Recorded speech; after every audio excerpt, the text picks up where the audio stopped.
Sveiki visiem! Šeit Diana Skudra-Jaškule un pirms 17. marta meistarklases, kas būs jau rīt, par to, kā cilvēks var atrast savas prasmes un pārvērst tās ienākumos, es aicināju uz sarunām cilvēkus, kas, manuprāt, ir pieredzējuši ļoti daudz, palīdzot atklāt citiem talantus.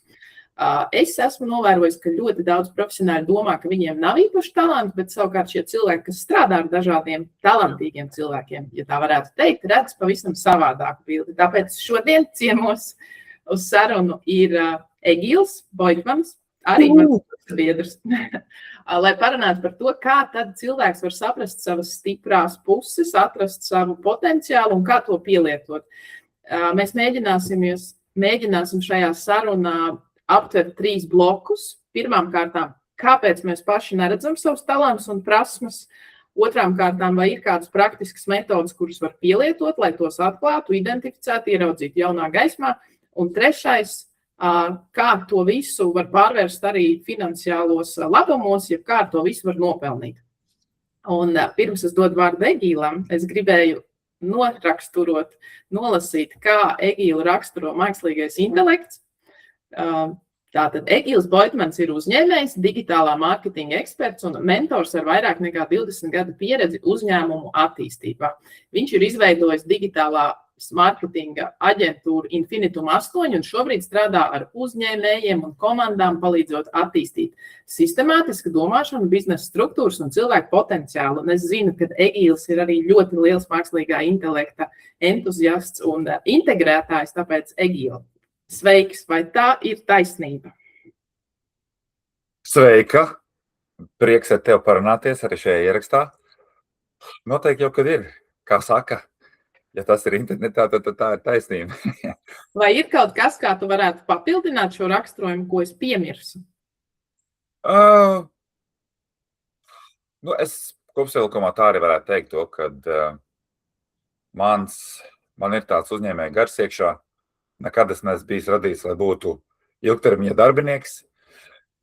Un tāpēc līdz ar to ir tā, ka kaut kā man ir tāda iekšēja lielā kreativitāte.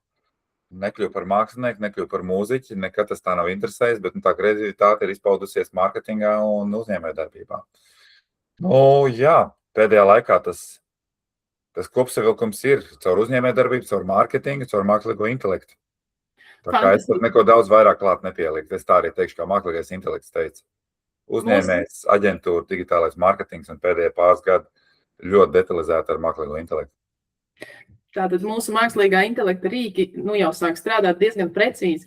Saki, lūdzu, tu noteikti savos 20 plus gadu pieredzes laikos arī esi saticis daudz gan darbinieks, gan cilvēks, gan līdzcilvēkus, un varbūt tu esi novērojis, ka nereti mēs paši kā cilvēki sevi nenovērtējam. Mēs tā kā nespējam ieraudzīt savas stiprās puses un talantus. Saki, vai tev kaut kas arī tāds ir, kaut ko tādu ir gadījies novērot? Un ja jā, tad kas varētu būt tie iemesli, kādēļ mēs esam pret sevi citreiz tādi paškritiski un varētu pat teikt akli? No sākuma jāsaprot, ko mēs saprotam ar vārdu talantu. Tu jau esi runājis ar citiem, ko tu esi varbūt sakrājusi tajā skaidrojumā. Kas tad vispār ir talants? Jā, tas ir ļoti labs jautājums. Mums iepriekšējās sarunās izkristalizējās, ka talants varbūt latviešu lingvistiskajā izpratnē ir kaut kas tāds ļoti īpašs. Un izdzirdot vārdu talants, gribās uzreiz ieslēgt to pretestību, bet man jau nav nekāda īpaša talanta, jo ir asociācija, ka talants ir tikai tur Van Gogam, Beethovenam, varbūt tas ir kaut kas īpašs, bet pēc būtības mēs vienojāmies, ka talants varētu būt tā kā tāds kopums, kas veidojās no iedzimtām prasmēm, kad katram cilvēkam ir kaut kas varbūt unikāls, kas viņam interesē, vienam matemātika, vienam mūzika, trešajam daba. Tad, ja šīs intereses dabiskās tiek papildinātas ar, kā mūsdienās saka, 10 000 darba stundām, jeb ar to praktisko uzlabošanu, kad ar to talantu, jeb interesi, ja šajā gadījumā tiek strādāts, tad beigās cilvēks šajā jomā, kurā viņš darbojās, kļūst spēcīgāks un varētu pat teikt talantīgs. Līdz ar ko talants faktiski būtu prasmju un interešu kopums, kurā tiek ieguldīts mērķtiecīgs darbs, lai kļūtu šajā jomā arvien labāks un labāks.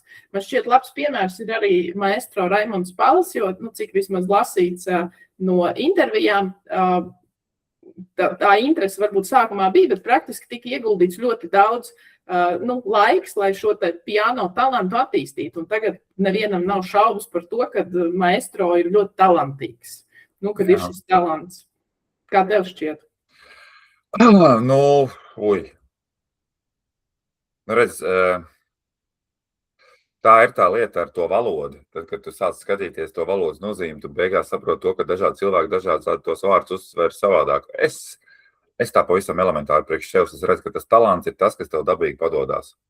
Un tas vārds dabīgi, tad līdz ar to viņš var celties gan no tā, ar ko tu esi piedzimis, gan arī no tā, kas tev ir nācis treniņa laikā.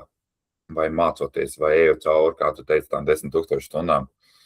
Un man liekas, ka tā lielākā problēma ir nevis tajā, kad, kā mēs nodefinējam, kas ir talants, bet to, ka mēs vienkārši ļoti bieži neredzam savējos tos talants, un mēs viņus pieņemam paši par sevi saprotams.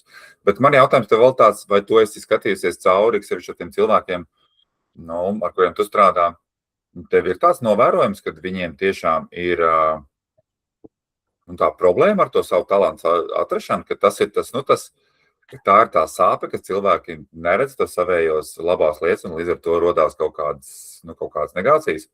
Lielā mērā tas ir tas, ko es esmu novērojis. Es nesaku, ka tas ir visiem. Es neesmu runājusi ar visiem pasaules iedzīvotājiem un īstenībā, jā. Bet tātad ļoti bieži, tāds klasiskais piemērs, profesionāls eksperts, varbūt ir pavadījis laiku 5 gadus, 10 gadus, 3 gadus, kaut kādā profesijā, savā darbā, vai amatā, vai izkopjot kādas prasmes. Un tad šim cilvēkam, viņam tas liekas tik pašsaprotam, jo viņš ar to ikdienā strādā, kad viņš vairs to neuzskata par neko īpašu. Un citi pie viņa nāk un prasa viņam padomu, bet viņš arī to neuztver kā neko īpašu, jo viņam tas jau sanāk tik viegli, ka ir tā kā ilūzija, ka tas jau nav nekas īpaši, to jau visi var. Un darbā runājot ar cilvēkiem par to, kā varētu atrast savas prasmes, no kurām var uzbūvēt jaunu ienākumu plūsmu, jo tas varētu būs diezgan aktuāls jautājums nākamajos gados, kad ienāks mākslīgais intelekts, būs jāpārvērtē savas spējas, tad šim cilvēkam ir tāds aklums identificēt, kas tad ir tās viņa, kā mēs noskaidrojām, tas talants attīstītais, kur ir ieguldīts šīs stundas, un varbūt kas ir tās papildus intereses, ko varētu izmantot kā bāzi. Un viena lieta, ka tas, ko mēs darām ikdienā, mēs jau uztveram kā pašsaprotam, bet otra lieta, ko es esmu arī pamanījis, ka nereti tas ir saistīts ar tādu kā pašvērtējumu, pašapziņu, jo ap 30, 40 gadiem mēs esam mazliet dabūjuši pa ausīm no dzīves, ir bijuši tādi pārdzīvojumi, un citreiz vieglāk ir varbūt samazināt tos savus jaunības dienas sapņus, lai atkal nejustu tās sāpes, kad man nesanāks. Un tad šī varbūt samazinātā pašapziņa kopā ar tādu pieradumu, ka es jau to daru, ka tā jau visi var, arī ir tas, kas traucē cilvēkam ieraudzīt to savu potenciālu. Zin kā, pirmkārt, šitā tēma, man liekas, ir ļoti plaša. Ja es tā mēģinātu savā prātā uz kaut ko konkrēti aiziet, tik sevišķi ņemot vērā, ka to, ko tu teici, ka tu esi novērojis, ka daudziem tā ir, sauksim to kaut kādā par problēmu. Es teikšu sekojoši tas, kad es jau sen to teicu jau pirms 11 gadiem, kad jebkurš no mums piedzimst kā ģēnijs. Absolūti, jebkurš cilvēks ir kā ģēnijs. Un tad, protams, mums nāk tie ārējie apstākļi un viņi kaut kā slāpē nost to ģēniju, bet mēs pretī iegūstam to sadarbību ar citiem cilvēkiem. Un tad mēs ļoti bieži aizējam pa tālu. Mēs tā ierokamies iekšā sistēmā, vai tā ir izglītības sistēma, vai tā ir kaut kāda profesionālā sistēma, darbs, kurā ir atkal kaut kāda savējā sistēma. Mēs vienkārši to savu ģenialitāti pazaudējam. Protams, ka nevar būt neviens ne otrs. Mēs nevaram 100% būt tikai par sevi, jo tad mēs neierakstamies tajā kopējā sistēmā, un mēs nevaram būt 100% ar citiem. Un līdz ar to tad man liekas, tas, kas ir tas vissvarīgākais no talantiem, ir, kad tu attīsties un tu proti komunicēt un tu proti sadarboties, bet patur arī tos, procentuāli arī to ģēniju status sev iekšē, jo jebkurš no mums var izdarīt absolūti fantastiskākās lietas. Ir piemēri, ļoti daudz piemēru, kur cilvēki arī 50, 60 un 70 gados atklāja kaut ko lielu tikai tāpēc, ka vienkārši varbūt kaut ko ir pamainījuši. Bet, ja es skatos vispār uz talantiem, un atbildot varbūt to tavēju pirmo tēmu, kāpēc mēs paši neredzam tos savējos talantus. Es domāju, ka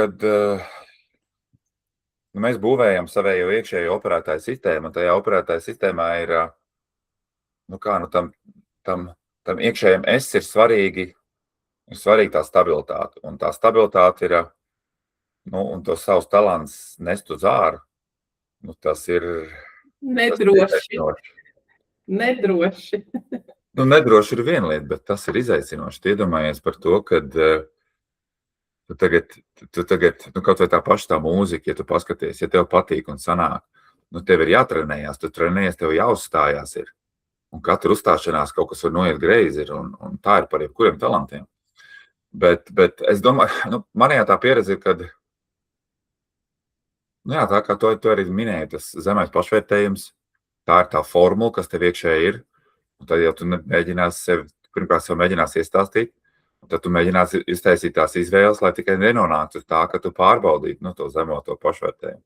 Man ļoti patika, ja drīkst iejaukties, ka mums ir tas iekšējais termostats, kas ļoti bieži mēs tā kā ģimenē esam ieregulēti, vai mēs esam baigi cildināti, vai varbūt visu laiku salīdzināti, vai varbūt noniecināti, un tad ir tas iekšējais termostats par savu, tā kā vērtību vērtējumu, varbūt, kas ir iegūts, tādā kaut kādā pieredzes ziņā, un otrs par apstākļiem, kuros mēs esam dzīvojuši, finansiāli labvēlīgākos vai sliktākos, un tad tas arī ir tas mūsu termostats. Un ja mēs ar to nesākam strādāt kaut kādā laika posmā dzīvē, tad, lai kādi panākumi mums būtu, ja viņi būs vairāk nekā tas termostats mums ir ieregulēts, mēs izdarīsim neapzināti visu, tā kā, lai no viņiem atbrīvotos. Ne par velti saka loterijā cilvēki, kad laimē lielus līdzekļus, viņi diezgan ātri nonāk pie tā sava ieregulētā termostata.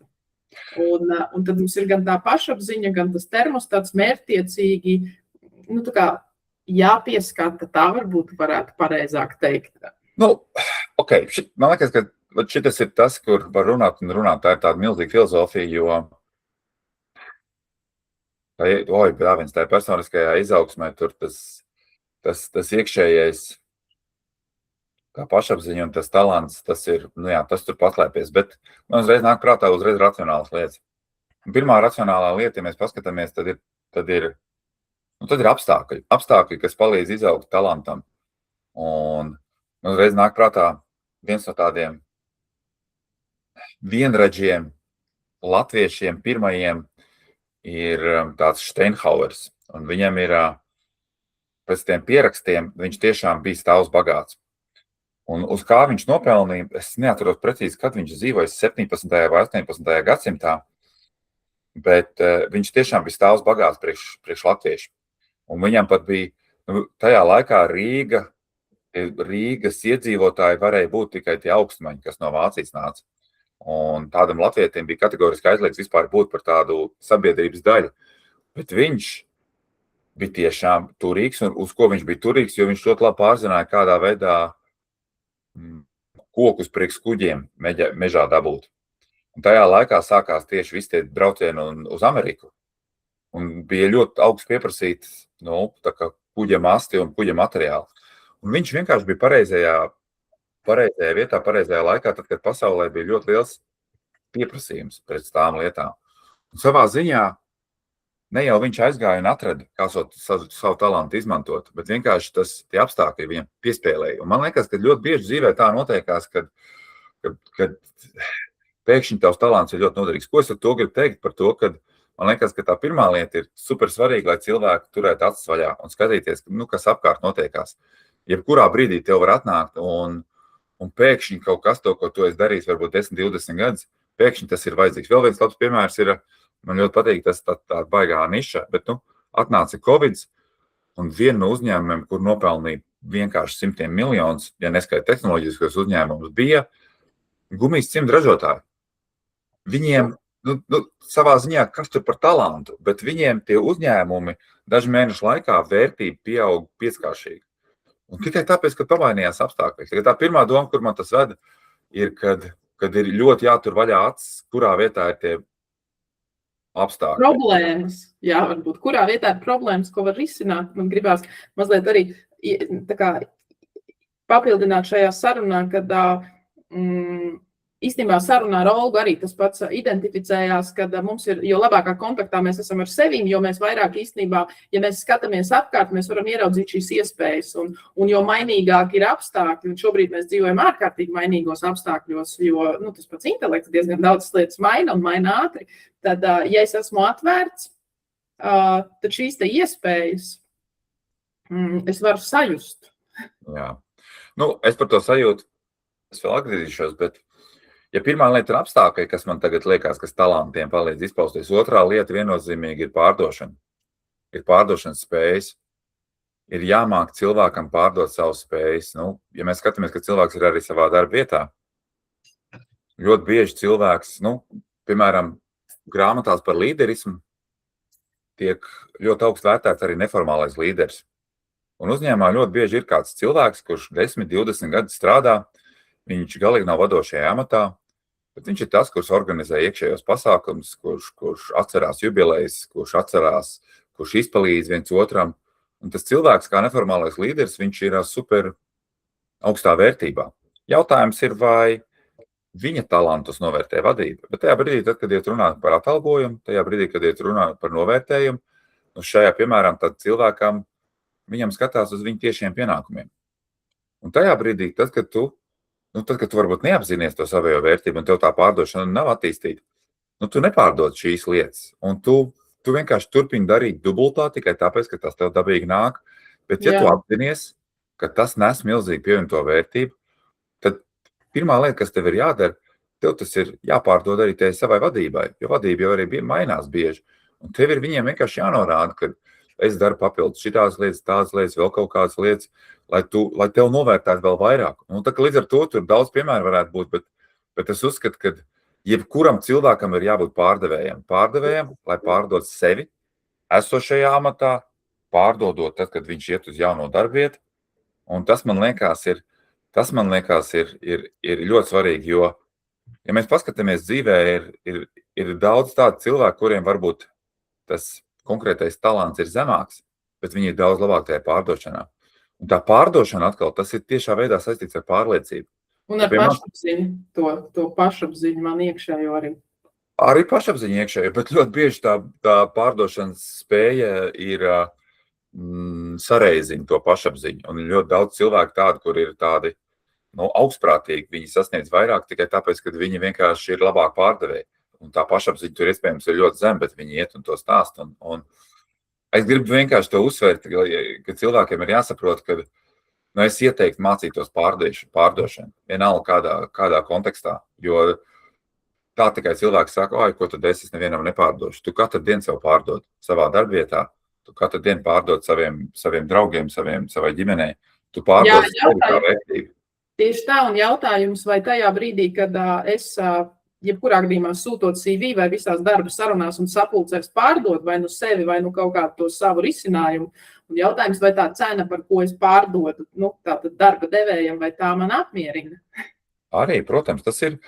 Un tas savā ziņā tas iet kopā ar tiem talantiem, jo tu vari paņemt, pārdot kafiju pa €1,5, kas ir vienkārši stāva automātā, un to pašu kafiju tu vari Starbucks pārdot par €8. Un pa lielām kafiju ir viena tā pati, nav tur nekāda baigi milzīga atšķirība. Bet tur pa vidam nāk iekšā tā pārdošana. Tas, ka tu paņem no kaut kāda kafijas automātu krūzīti, tu viņu neies apkārt un nerādīs ar lepnumu par to, ka tu esi nopircis no aparāta kafiju. Bet ja tu no Starbucks vienkārši esi nopircis kafiju, tu viņu roku pacel augšā un tu visiem rādi par to, cik tu esi spēcīgs un cik tu daudz var izdarīt. Bet līdzīgi ir ar tiem saviem talantiem. Tie talanti ir tāpatās tā kafija. Tas ir ļoti, ļoti bieži viņi ir, tā līdzīgi, bet mēs ir cilvēki, kas to nepārdod. Tas bija fantastiski, kad īstenībā, talanti ir līdzīgi tā kā ar to kafiju, jo faktiski jau pārdošana, ko nozīmē, kad es pievienoju vērtību, jeb es māku paņemt pretī, varbūt atbilstošu vērtību par to savu pakalpojumu. Bet es gribētu norezumēt to pirmo daļu, varbūt par to, kāpēc mēs neredzam savus talantus, un te var likt vienādības zīme ar nenovērtējam, tātad mēs nenovērtējam talantus. Un tad tas, par ko mēs vienojāmies, varētu būt, ka talants tomēr rodās pamatā no iedzimtajām spējām, kurām mēs liekam pa virsu ieguldīto laiku, ka mēs šīs spējas attīstam. ir ļoti svarīgi apstākļi, kuros mēs atrodamies, un arī pašapziņa priekš tā, lai šis te talants, kā mēs to nosaucām, īstenībā var realizēties un nest atpakaļ ienākumus. Un viena no tām lietām, kā talants var vairāk uzplaukt, arī, ja mūsu personīgais talants jau varbūt esošajā darba vietā ir tieši padomāt par tām savām spējām sevi pārdot. Izklausās, protams, ļoti tā kā biedējoši, ļoti daudz saka, es negribu neko pārdot, jo pārdošana asociējās ar varbūt padomu laikā netik populāro, tur pārdošanu uz tirgus, kad daudz tirgoja narcisus vai ar kaut kādām multilevel marketinga schēmām, bet tad, kad ieņēmumu meistarklasēs mēs runājam ar cilvēkiem, tad es arī mēdzu atgādināt, ka jūs negribat pārdot varbūt kaut kādu savu prasmi, bet tajā pašā laikā katru dienu ejot uz darbu, šī pārdošana notiek. Pārdošana notiek arī tajā brīdī, kad nodaļas vadītājs, ja nodaļas darbinieks varbūt prezentē kaut kādu ideju.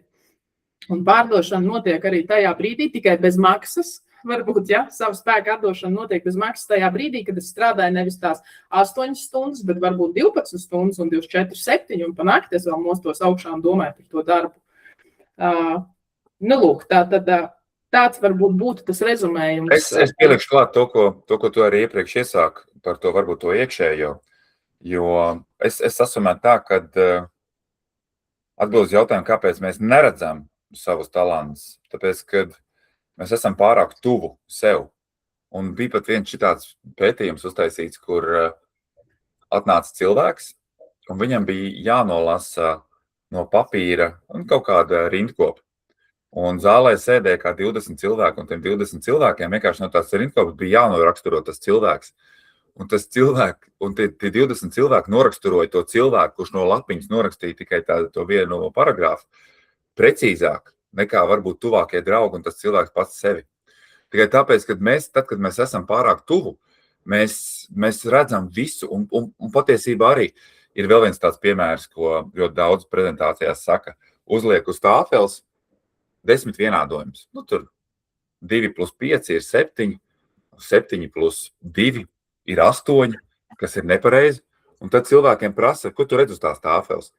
Un visi kā viens saka, tur ir kļūda, tur tajā vienā vietā ir kļūda. Neviens nekad nenorāda, ka 9 ir pareizās atbildes. Visi rāda uz to, ka tā vienā vietā ir kļūdas. Bet iedomājies dzīvē, ja tu šitā dzīvo, tu izdari 9 pareizas lietas un to vienu nepareizo, un tu visu laiku fokusējies uz to nepareizo. Un tas ir tas, ka tu esi pārāk tuvu.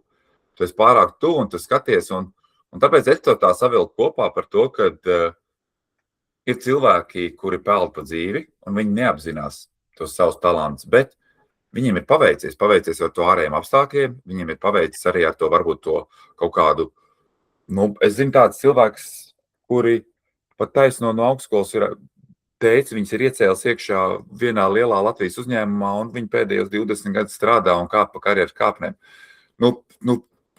Es saprotu, tur varētu būt talanti, bet tajā pašā brīdī tas vienkārši ir, tie kauliņi ir sakrituši, un tā dzīve ir, protams, ar saviem izaicinājumiem, bet tieši darba jomā veiksmīgi. Tā kā es gribētu uzsvērt pēc tās pirmā bloka par to, ka gribot, negribot, ir jāuzņemās atbildība, jo tu vari sēdēt un sūdzēties par to, ka citiem ir paveicies ar to, ka tas tēvs ir iecēlis tajā lielajā uzņēmumā.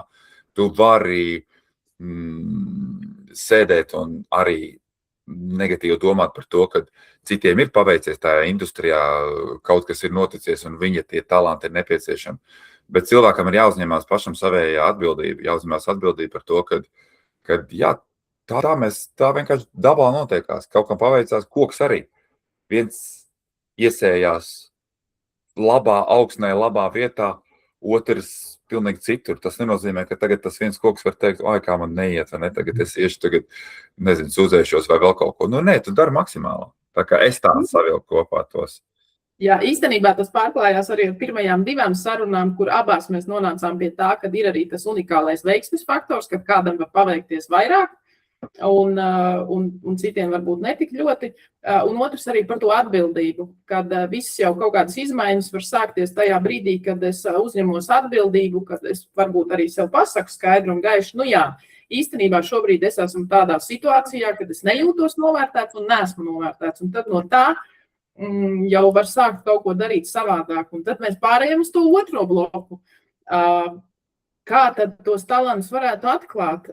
Un Un vēl, man liekas, papildus tas kļūst par ļoti aktuālu jautājumu nākamajos pāris gados, jo mākslīgais intelekts maina profesijas, maina nozars, jau šobrīd uzņēmuma organizatoriskajās struktūrās ir AI aģenti, nevis īsti cilvēki. Es arvien vairāk redzu tādus jautājumus un tā kā komentārus, kad vairs nevar atrast to biroju darbiņu. Jā, varbūt cilvēks kvalificēts, 20, 30 gadus ir strādājis par jurista palīgu vai varbūt par lietvedi un īsti, tā kā vairāk nav tās iespējas tik plašas, kā bija agrāk. Un es pieņemu, ka pasaule un dzīve no mums pieprasīs pārskatīt gan sevi, gan savas vērtības, gan to, kā mēs miedarbojamies. Un tad šis jautājums par to, bet kā tad vēlreiz uz sevīm paskatīties, kā to savu talantu, kā mēs nodefinējām prasmi, varbūt jauno pārskatīt. Un saki, vai tev ir kādas, es zinu, ka tu ļoti daudz ar to darbojies, kādi praktiski rīki vai metodes vai ieteikumi vai pieredze, ar ko tu varētu padalīties, kā tad tā kā pārskatīt vēlreiz to, kas ir sakrājies gadu laikā un ieraudzīt sevi jaunā, skaistā, spožā vai vismaz savādākā gaismā. Man ir viens tāds uzdevums, ko es cilvēkiem spiežu pildīt, un tas ir viens no tādiem uzdevumiem, kurš ritīgi palīdz ieraudzīt kaut kādas lietas citā gaisotnē. Tas uzdevums ir tāds, ka ir 3 jautājumi. Pirmais jautājums ir, principā, iedomājies, ka es tev varētu nosūtīt tagad sekojošu WhatsApp ziņu vai e-pastu. Un tajā pirmajā es tev uzrakstītu apmēram tā: Čau, Diāna, sen neesam runājuši. Man te ir tādi iekšējie jautājumi. Mēs ar tevi arī augstskolas laikos esam bijuši pazīstami. Ļoti, ļoti augstu novērtēt, ja tu tagad aizpildītu šitos atbildēt 3 jautājumus par mani. Pirmais jautājums ir, kāds tu redzi manas stiprās puses vai stiprās īpašības? Kāds tu redzi ir, tas otrais ir varbūt par to negatīvā vairāk ir, kur tu redzi varbūt kā es sev sabotēju vai kas man nesanāk? Un trešais ir, kādu tu redzi man potenciāli nākotnē uz priekšu? Un šeit mēs tā kā saliekam, tie pirmie 2 jautājumi ir vairāk par to esošo stāvokli vai par pagātni, lai saprastu varbūt, kā cilvēki to redz, un tas nākamais ir par to potenciālu. Un atkal šeit ir svarīgs no tā savējā tā pašapziņas līmeņa, jo ļoti daudz cilvēki viņi tā kā ir ignorējuši tos pozitīvos komentārus. Bet es vienmēr, tie cilvēki, kas šito kārtīgi izpilda, es vienmēr esmu dzirdējis tādas citreiz pat līdz asarām, to pašapziņu par to, ka tu sev iestāsti tik daudz lietas, jo, kaut vai vēl viens piemērs ir, tad, kad tev draugs vai draudzene atnāk pie tevs un saka, klausies, es pagāju ziepsavārī, es tur tam pateicu to un to. Mēs taču uzreiz neejam tam draugam vai draudzenei un nesakam, tu govs, kā tu šitā varēji, vai ne? Tas taču nav draugs. Tu draugam aizēji un saka, labi, viss kārtībā, būs labi, tu redzēsi, tas pāries. Bet tad, kad mēs paši kaut ko tādu izdaram, ko mēs sev sakām, mēs sakām, tu govs vai ne, vai tu idiots vai vēl kaut kas. Bet tad, kad tu nosūti šitādu e-pastu vai WhatsAppā ziņu, tas, kas tev tur atnāk atpakaļ, un to nevajag tikai darba kolēģiem, lai saprastu tās savas stiprās puses. To vajag jebkuram. To var nosūtīt arī mammai, bērniem, radiniekiem, augstskolas kursabiedriem. Tas tev ritīgi var palīdzēt. Tas ir viens tāds uzdevums. Un, izejot cauri to, ko citi cilvēki ir teikuši, tur vienalga, kurā virzienā jūs to sūtīsiet, jums nāks atpakaļ ļoti līdzīgas atbildes. Ļoti līdzīgas atbildes, jo cilvēki rakstīs, tev ir labas līderismu spējas, tev ir labas, tu labi redz detaļas varbūt, vai tieši pretēji, tu labi spēj saplānot, tu labi spēj izpildīt, un cilvēki redzēs tās lietas, un tas pašapziņas līmenis, vai tas iekšējais, tā pasaule, dažādiem cilvēkiem ir dažādā līmenī, varbūt kāds to paņems vairāk, kāds mazāk, bet viennozīmīgi šitas būs solis uz priekšu, par to tavējo otro bloku, kā atklāt to savējos talantus. Es noteikti gribu mazliet papildināt, ka par šīm te atsauksmēm pirmkārt jau arī tu man ieteici izpildīt šādu uzdevumu. Es viņu arī pildīju un ļoti apzinīgi, un arī īstenībā man ļoti patīk visādas pašizpētes programmas. Es esmu tāds mūžīgais students, man patīk mācīties, un es cenšos atkal nenopirkt kaut kādu jaunu programmu vai profesionālajā izglītībā vai pašizpētē. Bet, tā kā es esmu piedalījusies tur vairāk nekā 11 jau, ja, tad arī bija dažas, kurās arī bija šis ieteikums par šīm atsauksmēm. Varbūt tad es pat neuztvēru to tik nopietni, bet vēl viena lieta tāda praktiska, arī vienā tajā programmā mums ļoti forši stāstīja, un es īstenībā tam piekrītu, ka tad, kad mums ir pašapziņa, ja šī pašvērtība var būt sabojāta, un galvenais, ka mēs to neredzam, bet, iespējams, ka pašvērtība ir sabojāta, ja mēs atrodamies kaut kādā destruktīvā situācijā vai kaut kādos destruktīvos apstākļos vai toksiskās attiecībās, diezgan liela varbūtība, ka mums ir arī problēmas ar šo te pašvērtējumu. Un tad vienkārši piecelties no rīta un izdomāt viss no šodienas, es esmu skaista, es esmu vērtīga, man ir augstāks pašvērtējums, tas tā nestrādā. Protams, var pavadīt stundas, mēģinot sev kaut ko iepotēt pie spoguļa, bet pēc būtības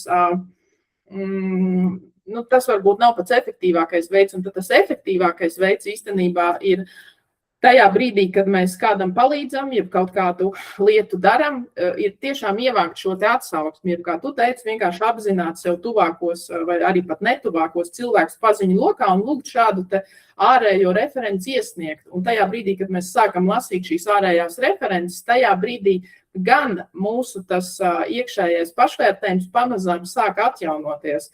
Un es īstenībā laikam tam piekritīšu, jo bija man dzīvē tāds laiks, kad es biju arī pietiekami destruktīvās attiecībās un īstenībā ļoti tādos varbūt neveselīgos apstākļos. Un tas mans burbulis jau bija tik ļoti šaurs kļuvis, es biju sevi kaut kā izolējusi no sabiedrības, ka praktiski tur bija pāris cilvēki. Un tajā brīdī, kad man apnika ciest, un es vairs tā kā nevarēju ne nomirt, ne dzīvot, tad es sāku sevi faktiski aiz matiem celt ārā, pret savu gribu. Tas nebija viegli, jo, ja tu esi pieredzis ciest, tad tu gribi ciest, ja? Tagad ņemt sev ārā no tā cietēja lomas, tas prasa anormālu piepūli. Bet es faktiski sev pierunāju satikties ar kaut kādiem jauniem cilvēkiem. Es biju uz EBIT pasākumu, man patika viena uzruna, man patika, kā zviedru ekonomists teica, kā viņš attīstās. Viņš faktiski katru reizi, viņš kaut kur uzstājās, dodās satikties ar jauniem cilvēkiem, bet viņš nekad nestiekās ar ekonomistiem. Jo tas radošums nākotnē būs būtisks, un tā bija tā viena atziņa, ko es paņēmu no tā EBIT. Un tad faktiski es ar sevi vienojos, ka tā kā manā lokā ir 3 cilvēki, pie mana galda 9 vietu vietā sēž faktiski 3, un viņiem nav nekāda ne mazākā interese kaut kādā manā labklājībā, lai cik tas negribētos atzīt, ja, to lietu, kad es sākšu vismaz satikties ar citiem cilvēkiem un iedzert kafiju. Un es teikšu godīgi, tās pirmās 5 tikšanās, viņas izmainīja tik ļoti daudz, tajā manā kaut kādā, kā es pati sev vērtēju, kad man iepatikās. Un tad jau, protams, ka tagad es esmu nomainījusi praktiski visus cilvēkus, kas man ir apkārt, un jau ir kaut kāds 2., 3. rauns, un tad man patīk tāds uzdevums, kad iedomājies, kad ir galds, tur ir 9 vietas, viena vieta ir manējā, ir 10 vietas, ja. Es sēžu galda galā, un kas sēž apkārt manam galdam? Ja es gribu panākumus sportā, vai tur sēž kāds cilvēks, kurš ir kāds 3 solīšus man priekšā, bet nevis pasaules čempions, bet kurš ir mazliet man priekšā, jo man būs grūti sakonektēties ar to, kas ir ļoti, ļoti tālu, bet es varu paņemt lietas no cilvēka, kurš ir gājis šo ceļu gadu vai 3 vai 5 atpakaļ.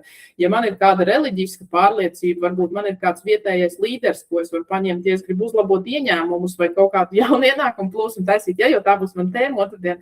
Varbūt ir kāds cilvēks, kurš ir kaut ko tādu izdarījis, un kā darīju es, man nebija varbūt tās iespējas fiziski pievienoties fiziskām kopienām vai fiziski nosēdināt cilvēks pie savu galda. Es praktiski iegāju caur digitālajām kopienām. Es pieslēdzos kaut kādām grupām, apmācību programmām un tādā veidā aizņēmu šos krēslus, kas ir pie mana galda. Vienlaikus metot ārā tos iepriekšējos iemītniekus, kas tur bija aizsēdējušies. Dažus nācās izmest ar visiem krēsliem. Tā kā, manuprāt, tā atsauksmju ievākšana nevis no līdzcilvēkiem, bet tas tiešām var palīdzēt, pārskatīt un arī kaut kādu pozitīvu referenci iegūt. Zini kā, es jau pielikšu klāt par... man liekas, ka tas ir spēcīgi. Šitā tā veidā iet cauri. Es tā praktiski. Es uzreiz savā prātā lieku tās praktiskās lietas par tiem talantiem. Pirmkārt, ja kāds nav dzirdējis par tādu ikigai, un ja tiešām cilvēks tagad sēž un klausās un domā par to, kā tad, lai es reāli to savējo to savējos talants izvelk ārā, tad es teikšu papētīt to Japāņu, to metodu, kas saucās Ikigai. Un tas principā ir, tur ir 4 lietas, mēs rietumos esam paņēmuši tagad 3 lietas. Pirmā lieta, kas ir super svarīga, ir, ko tu mīli, kas tev ritīgi patīk, kas tev, ko tu ritīgi mīli. Un tad ir otrā lieta, ir, kas tev ritīgi labi padodās. Trešā lieta ir pasaulē, tas ir vajadzīgs. Un ceturtā lieta ir, vai par to ir gatava maksāt naudu. Ja? Un tad, kad tu šitās lietas saliec kopā, tad pašā vidū ir tas Ikigai. Un tas Ikigai ir tas, kad, ja tu paskaties, pirmkārt, tev tas ritīgi patīk, otrkārt, tev tas ritīgi padodās. Man, piemēram, ritīgi patīk, ģitāra spēle, bet praktiski es to nedaru. Neesmu iegājis tajā visā iekšā. Līdz ar to skaidrs, ka tur tas Ikigai ir grūti sasniedzams tajā brīdī. Pēc tam tālāk ir pasaulē tas ir vajadzīgs, ka cilvēki ir tiešām jūt, ka tas ir tiešām nepieciešams, un pasaulē par to arī maksā naudu. Ja mēs paskatāmies tēva loma, mātes loma, pasaulē par to nemaksā, tas visiem ir pieejams, bet visiem tas ir vajadzīgs. Bet tāpēc ļoti uzmanīgi jāpaskatās. Tas, ko es tur līdz ar to ieteiktu, pirmkārt, šito te Ikigai paskatīties, kas tāds ir, un paanalizēt sīkāk. Ir ļoti daudz testu, ļoti daudz uzdevumu. Otra praktiskā lieta, es te arī pierakstīju tās lomas. Ko cilvēks var izdarīt? Cilvēks, pirmkārt, mēs jau runājam par tiem 3 jautājumiem. Ar tiem 3 jautājumiem tu jau vari savākt kaut kādu informāciju. Otra lieta, ja tu esi kaut kādā pakalpojuma biznesā, vienalga, kaut vai arī jau kādā citā veida biznesā, tev jāprasa no citiem cilvēkiem ir atsauksmes. Tajās atsauksmēs paslēpsies iekšā kaut kas. Tālāk ir, tev ir tavs CV. Un tavā CV, tev viņš viss liekas, tu esi tik tuvu, tu atkal neredz tās detaļas. Bet ja tu to savu CV uz 3, 4, 5 lapām, un tiešām varbūt pat 5, 6 un 7 lapām, ļoti detalizēti uzrakstījis, ko tu darīji, kā tu darīji, kāpēc tu darīji, tas palīdzēs ilgtermiņā. Labi, varbūt to CV tu nesūtīs visiem prom, jo tās ir daudz lapas, bet es viennozīmīgi pateiktu, ka tas ir tāds iekšējais CV, kur tu uzraksti visu, ko tu esi darījis, kas tev ir sanācis un kas tev ir paticis un ko tu esi sasniedzis. Pēc tam tālāk ir pašreflekšējošie tādi coaching jautājumi. Un arī tos var internetā atrast, bet es šādus jautājumus arī sūtu saviem klientiem, lai viņi vienkārši atklātu vairāk par vēlmēm, par sajūtām. Un es vēl uzskaitīšu vienu superīgāko lietu ir pateicība. Viena lieta, ko es esmu iemācījies, kad tev bieži cilvēki atnāk un saka kaut kāds, dod padomus. Man, piemēram, arī es esmu zemesardzē. Man ir 44 gadi, un tad ir tāds, es esmu tam ticis pāri, bet dažreiz ir tāds, ka tev atnāk kaut kāds 22 gadīgs, vai ne, un tev viņš tagad jau tev šitā vajadzētu vai tā vajadzētu, vai ne. Un tev tāda milisekunda tev iestājas iekšā, ka, ko tas jaunais guriķis tev māca, vai ne, bet tā tiešām ir milisekunda. Bet tajā pašā brīdī es esmu sev ietrenējis vienu lietu, arī tad, kad es tur neesmu 2-3 dienas gulējis, pa tiem mežiem dzīvojoties, es vienmēr mēģinu pateikt, paldies, ka tu šito man parādīji. Un es šitās visas lietas uzskaitīju, lai tas būtu, teiksim, arī tie rīki, paņēmieni un metodas, bet es tagad pateikšu vienu svarīgāko lietu, ja kāds šito te arī ņem vērā, tad šīs visas lietas, ko es nosaucu, Ikigai, jautājumi, atsauksmes, CV, pašrefleksējošie jautājumi, un arī tā, par ko tu dzīvē esi ritīgi pateicīgs. Ja tu to visu sarakstīsi vienā dokumentā, ja tu tagad apsēdīsies, labi, tev prasīs 4, 5, 6 stundas, un tu visu ritīgi tieši sarakstīsi un savadīsi. Un pēc tam šo tu ievadīsi iekšā mākslīgajam intelektam. Un tu mākslīgajam intelektam pēc tam paprasīsi, kas ir manējie talanti. Savelc kopā, kā tev liekas, kas ir manējie talanti, un es varu garantēt, ka tajā brīdī, tad, kad tu šito izdarīsi, tev būs wow. Tev būs tāds wow, ko tev neviens konsultants, neviens coach, nekas savā mūžā, neko tam līdzīgi nav pateicis un parādījis. Jo tas, ko mākslīgais intelekts spēja izlasīt ar tām rindiņām, ir vienkārši absolūti fenomenāli. Tas ir tāds manējais, kā izvilkt tās lietas ārā. Metodas ir daudz un dažādas. Galvenais tās visas metodas ir pierakstīt un ar mākslīgo intelektu pēc tam paskatīties. tas ir kaut kas līdzīgs ļoti, kā mēs ieņēmumu meistarklašu sesijās, varbūt mazliet papildinot īstenībā arī piegājām jautājumam, kad ir šīs te ārējās atsauksmes, ir mana pieredze, mēs vēl liekam klāt arī, teiksim, kas ir tās vēlmes, ir manas vērtības, ir ko es gribētu, kā es gribētu, uz ko es tiecos, un tad, faktiski varbūt pat var pielikt arī astroloģisko prognozi, jo tas ir varbūt kaut kādā, ja kādam ir, tas arī kaut kādā veidā var iedot kaut kādas nianses par cilvēku, varbūt ir vēl kaut kāda personības testa, tur introverts, ekstraverts, bet pēc būtības tas ir tāds super fantastisks koferītis, jeb tāda datubāze, un tālāk jau tie mūsdienu rīki ir tik efektīvi, kad ar viņiem var izvilkt ārā. Un es gribu vēlreiz atkārtot to, ko tu pieminēji, ka tātad faktiski, lai atklātu tos talantus, ja ieraudzītu sevi jaunā gaismā, var likt lietā sekojošas lietas. Paprasīt atsauksmes sev zināmajiem cilvēkiem no dažādiem dzīves posmiem, uzdodot vismaz 3 jautājumus, bet varbūt arī nebaigi daudz vairāk. Tātad, kā tu redzi manas stiprās puses, vai tu redzi, kā es sevi sabotēju, un kā tu redzi manu potenciālu. Un šīs atsauksmes ievācot jau būs vērtīga informācija. Nākamais pameklēt internetā, kas ir ikigai, un paskatīties, ko no tā par sevīm var sarakstīt. Es pieļauju, ka arī gandrīz katram ir CV, un ja mēs pierakstītu pateicības lietas, par ko es esmu pateicīgs, tas zināmā mērā varētu iezīmēt arī tās vērtības, kas man ir svarīgas. Un man vēl gribētos pieminēt, ka kā vēl var ieraudzīt varbūt to, kur īstenībā es esmu orientēts. Man vēl bija tādi 2 jautājumi, kas man ir arī palikuši prātā, ko es arī pati darīju, ko var sev uzdot. Kur paliek tavs laiks? Kur tu tērē savas stundas, un tas var noderēt cilvēkiem, kas nestrādā profesionālu darbu, jo varbūt tiešām tā ir mamma, kas rūpējās par bērniem, un viņas laiks iet uz bērniem, uz 4 bērniem, uz 2, vai varbūt sieviete iet uz dārzkopību, vai varbūt iet uz kalpošanu draudzē, vai kalpošanu vēl kaut kur citur. Un faktiski tas, ja es atbildu sev uz jautājumu, kur es tērēju laiku, kur paliek mans laiks, tur var atklāties vēl kaut kāds, tāds pieredzes kopums, ko var izmantot. Un otrs jautājums, kā es labprāt papildinātu arī, kad var sev uzdot jautājumu, kas man visu laiku ir apkārt, kam es levitēju apkārt. Es ieeju veikalā, uz ko man pavelkās acis, piemēram, es parasti eju tur uz pārtikas stendiem, jo man patīk gatavot.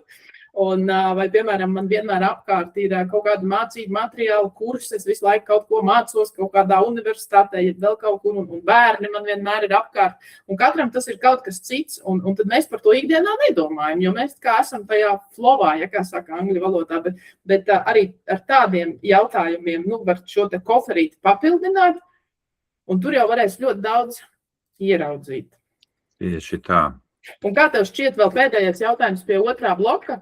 Kādas pazīmes varbūt, ja tev nāk prātā, var liecināt par to, ka tā ir mana stiprā puse? Cilvēkam tagad ir tas koferīts, viņš ir savācis, un ko ar viņu darīt? Vai ir kaut kādas pazīmes jau uzreiz ātrās, ja prasīt varbūt intelektam to?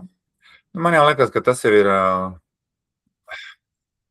Pirmkārt, cilvēki par to ir norādījuši un atkārtojuši vairākas reizes. Man liekas, man prātā tā ir pirmā pazīme. Protams, uzreiz otrā pazīme ir, ka cilvēki par to ir tev gatavi maksāt naudu. Tas ir daudz spēcīgāk. Ja mēs skatāmies tieši šīs sarunas ietvaros, tad kā papildināt tavs finansiālos ieguvumus, protams, ka tas ir tas pirmais, kas ir, bet es to pielikšu klāt arī par to, ka cilvēks to ir teikuši. Un man pašam arī ir grūti, man ir, cilvēki man jau, principā visu laiku ir teikuši par to, ka es iedvesmoju citus. Un man tas vispār liekas, ka tas ir nekas. Ko tas nozīmē iedvesmot citus? Tas ir nekas. Un es, protams, to ar laiku esmu pieņēmis un saprats arī kā savējo to stipro pusi, bet vienkārši jāklausās, ko cits saka. Tā es atbildēju uz to jautājumu. Okay. Labi. Un ja mēs tagad jau migrējam uz šo trešo daļu par to nopelnīšanas sadaļu, tad, protams, ka par to, ka man ir talants, man neviens nemaksā. Jautājums, vai es ar šo talantu vai prasmi varu kādam atrisināt problēmu, vai kaut kādu prieku iedot.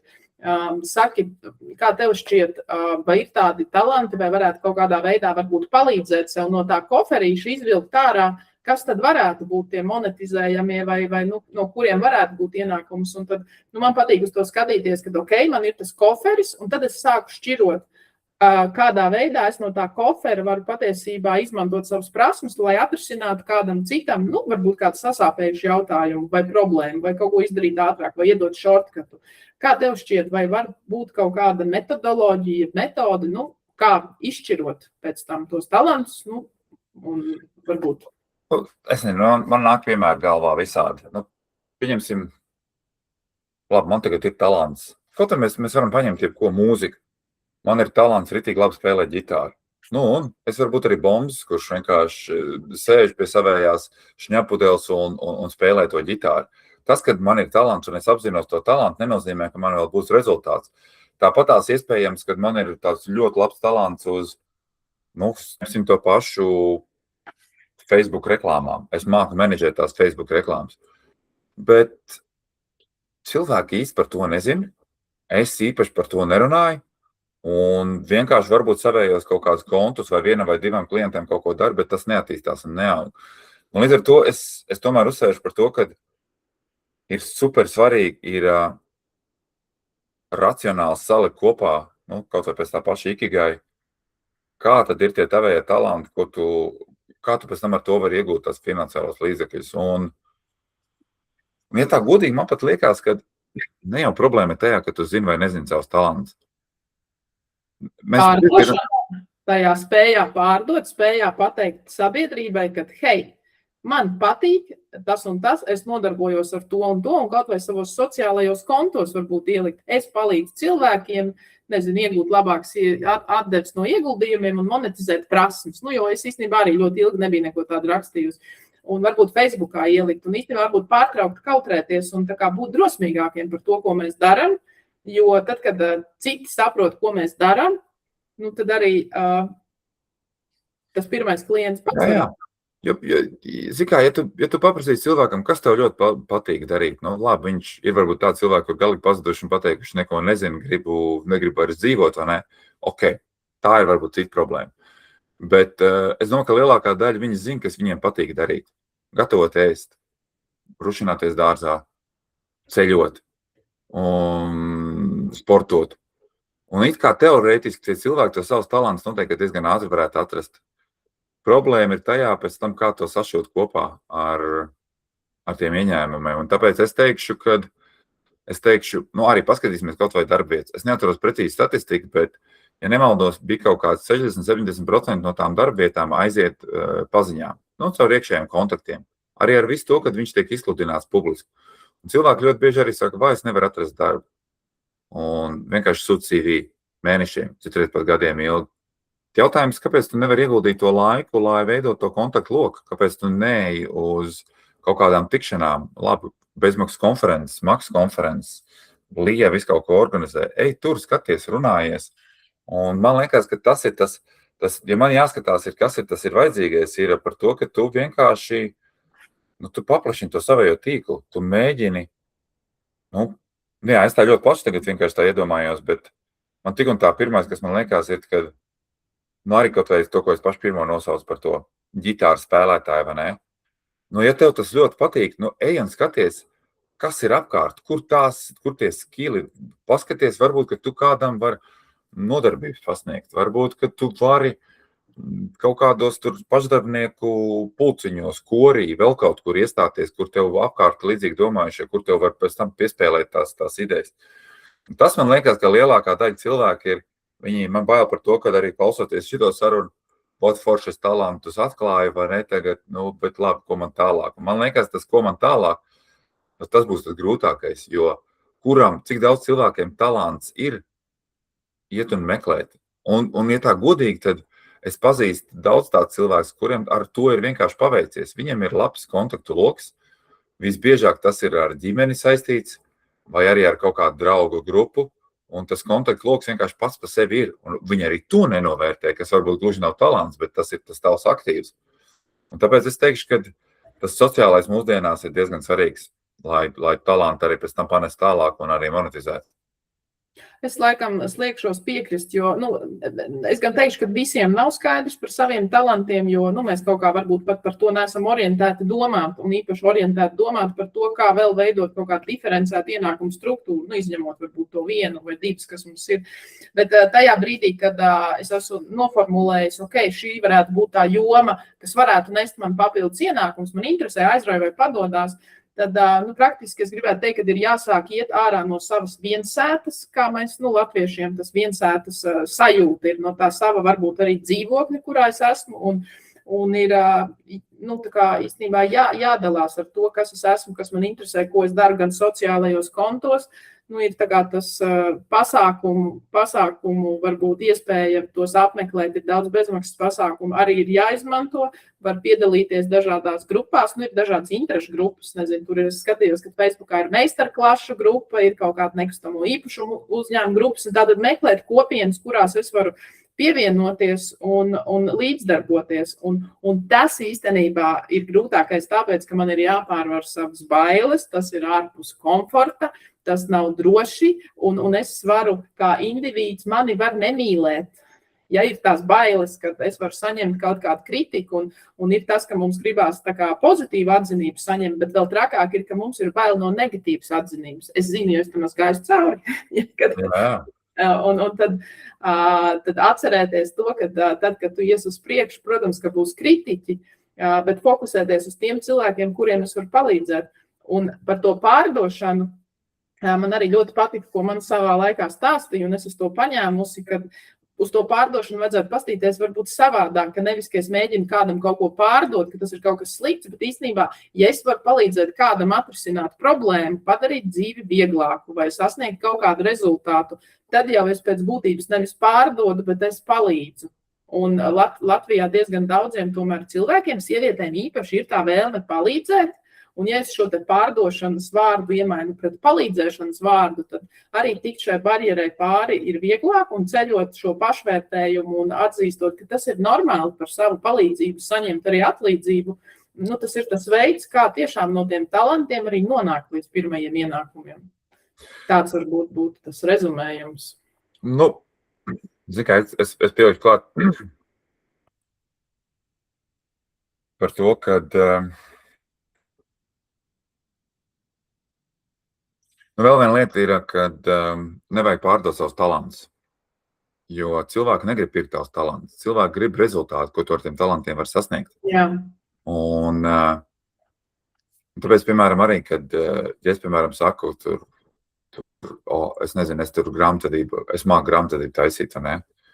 Tas ir process, un šajā gadījumā labāk ir varbūt atrast kaut ko tādu, kad es esmu grāmatvedis, kurš zina, kā ietaupīt uz nodokļiem. Pareizi iegrāmatot.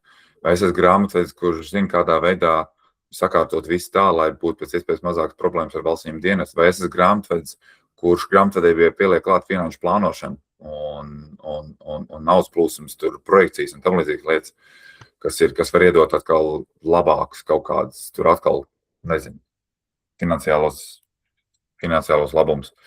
Man liekas, ka tā ir tā viena no lietām, kas ir jāsaprot. Un šeit jau sākās tā dziļāk tā rakšana, kad tu saproti, kas ir tas rezultāts. Ko tu vari cilvēkiem palīdzēt sasniegt? Kas ir īstenībā tas cilvēks, ja kas tas cilvēks, es domāju, gan juridiskā, gan fiziskā persona, vai, kas ir tas indivīds, jeb avatārs, kuram es varu palīdzēt atrisināt kaut kādu problēmu. Un tad īstenībā man, kā es saku, talanti nepārdodās, pārdodās, teiksim, risinājums, jo kaut kā ar tiem saviem talantiem es varu kaut ko atrisināt kādam. Un tad praktiski no tā talanta ir jānonāk līdz tai formulai, kad es palīdzu konkrētam avatāram, cilvēkam, individam atrisināt konkrēti kaut kādu problēmu un sasniegt konkrētu rezultātu. Un tas ir tāds tā kā mini piedāvājums. Reku tie atkal piemēri ir. Skatāmies, piemēram, uz cilvēkiem, ir piemēri pa pilnam. Ir tādi cilvēki, kur klusībā kaut ko uzsāk. Tur sociālos tīklos tu varbūt pat pamani, ka viņi kaut ko dara, kaut ko ražo, vēl kaut ko. Bet ļoti bieži mēs to uzzinām pēc 5 gadiem. Pēc 7 gadiem, pēc 10 gadiem, tad, kad viņi jau tur ir varbūt kaut ko pamēģinājuši. Un tad ir tādi cilvēki, kuri 200, 300, 500 draugiem individuāli uzraksta ziņu, hei, reku man ir šitādi Facebook lapa piesako, es tur tagad sākšu būvēt šito, es tur tagad ražošu šito, es tur taisīšu šito. Un tas veiksmes faktors, un te mēs runājam tiešām par tā veiksme, kad veiksme ir kā reizinātājs no tā, cik tev ir tās opcijas. Un tev var paveikties, bet tajā pašā brīdī, ja tu nosūc 0 ziņas vai 300 ziņas, tas veiksmes faktors reizinās. Un līdz ar to, kad sevišķi, ja kāds tad klausās un domā par to, kad, ko man reāli arī darīt, es teikšu, ej un visiem stāst par tiem saviem tiem talantiem. Protams, tur ir milzīgas detaļas par to, kā tur pareizi vai nepareizi, vai tur nesačakarēt un neizlielīties un nesabojāt attiecības. Bet, zin kā, iedomājies, ka tev ir 300 kontakti. Ar cik no viņiem tu kontaktējies? 10, 20, varbūt 50. Tie pārējie 250, tur viņam nekontaktējies. Ja tu sačakarēsi attiecības ar to, ar ko tu vispār nekontaktējies, kāda atšķirība? Mēs visi nomirsim, kā saka Hormozija. Ja mēs nomirsim, tu nomirsi, viņi nomirst. Beigās nav nekāda liela atšķirība. Tā.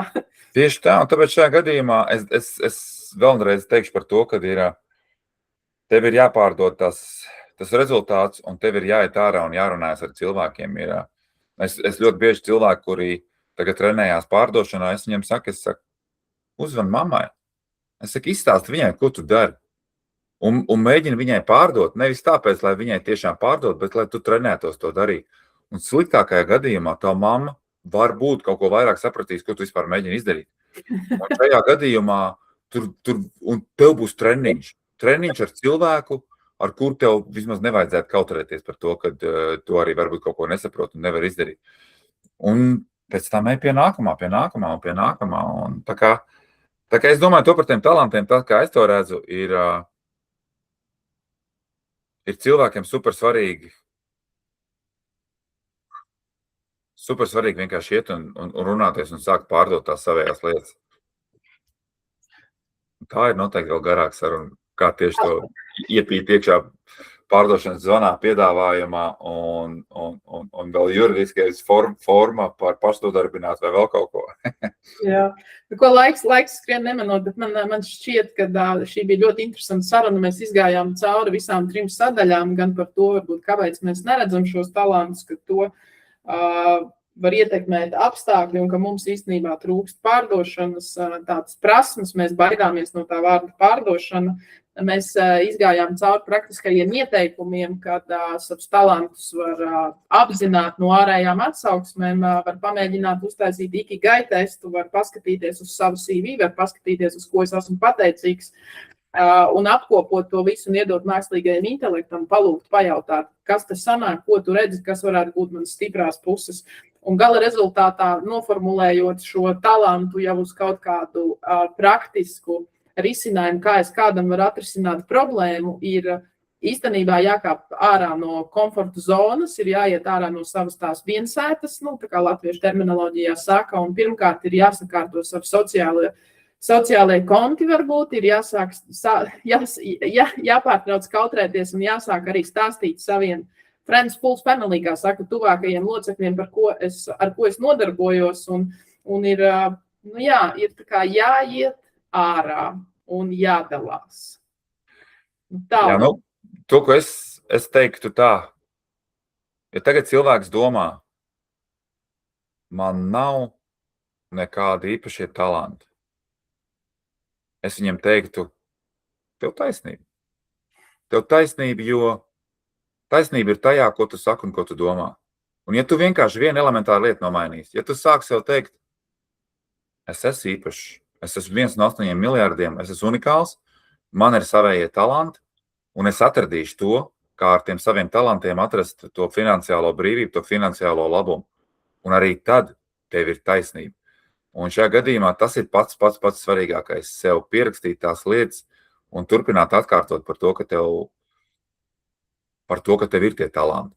Un paies varbūt dienas, varbūt nedēļas, varbūt mēneši, varbūt gadi, un tu nonāks pie tā pozitīvā finansiālā rezultāta arī balstoties papildus savējiem darbam, ar tiem papildus ieņēmumiem par savējo talantu.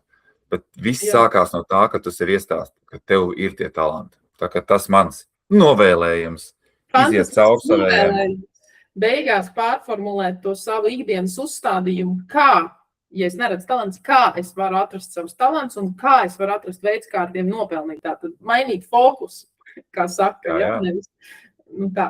Ko, liels paldies, Egīla, ka tu atradi laiku un pievienojies. Es ceru, ka šī saruna noderēs arī tiem, kas klausās. Tā bija kā ievads pirms ieņēmuma meistarklases, kas notiks rīt, kādu zinām laiku būs pieejama ierakstā, bet neatkarīgi no šīs meistarklases YouTube saglabāsies uz laiku, kamēr vien mēs ar Egīlu nevienosimies, ka tas ir novecojis. Tā kā, liels paldies, Egīla. Jā, lūdzu. Tiekamies tad, kad tiekamies. Čau, tā. Tiekamies kādu citu reizi. Atā.